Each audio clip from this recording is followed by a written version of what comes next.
ముఖ్యంగా ఆడపిల్లలు, మేము క్రికెట్ టీం ఉన్నాం, మేము 12 మంది, మాకు టైం ఇవ్వట్లేదు, మాకు ఆడుకోవడానికి సరిపోవట్లేదు, మాకు కెరీర్గా మాకు స్పోర్ట్స్గా మేము అభివృద్ధి చెందాలి క్రికెట్లో అంటే నెట్స్ బాయ్స్కి ఇస్తారు కానీ మాకు అమ్మాయిలకి ఇవ్వట్లేదు అనే దృష్టి ఉంది. ఆ దృష్టికి తీసుకొచ్చారు. అలాగే ఇవన్నీ కూడా మీరు కూర్చొని మాట్లాడితేనే తెలుస్తాయి.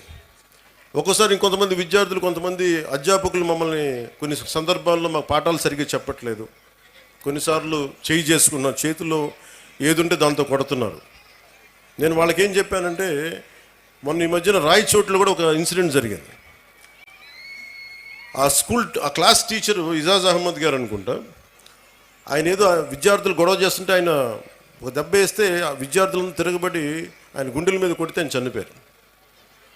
సో అధ్యాపకులకు ఎంత బాధ్యత ఉందో విద్యార్థులకు కూడా అంతే బాధ్యత ఉంది. మీరు డిసిప్లైన్డ్గా ఉంటే మీకు బలం ఎక్కువ ఉంటుంది. మీ తల్లిదండ్రులకు మీరు చెప్పండి.